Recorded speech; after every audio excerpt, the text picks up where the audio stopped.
think student voice is incredibly valuable.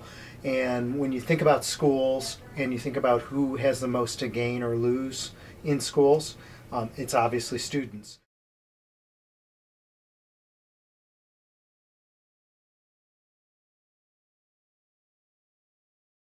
So organizations that don't use youth-driven practices, I think, miss out on not using the best practices to give young people strong voice and leadership within their organizations.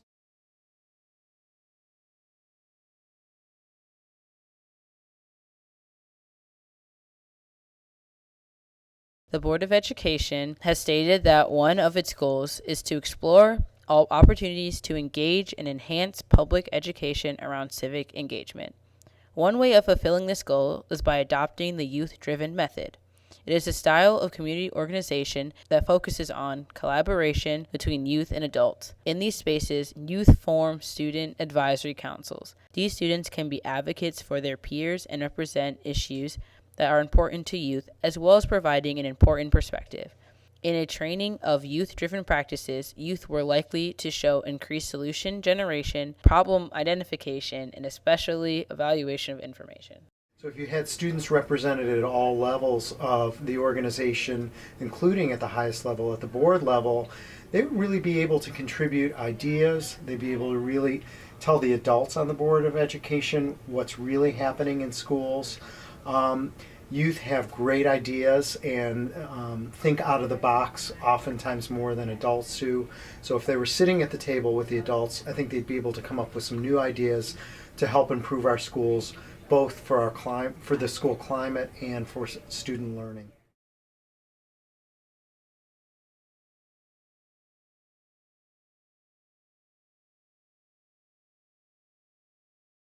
So I believe that the Ann Arbor Public Schools Board of Education would gain a lot from having youth voices well represented, and would gain a lot from hearing from the variety of perspectives that exist in Ann Arbor Public Schools, because sometimes we don't quite understand how each policy is really impacting students' lives and their learning experiences.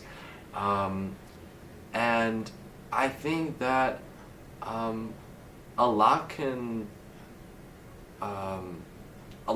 really like grow from. I also believe that we can see huge growth from an increase in youth-adult partnerships, and seeing not just elected adults making decisions, but really having like youth involved in the process, and feeling like they have a voice, and are not just sort of there and sort of tokenized in the physical space, but like really have the board has a vested interest in hearing the concerns and the critiques and the policy recommendations of youth to better their own learning experiences and the learning experiences of their peers.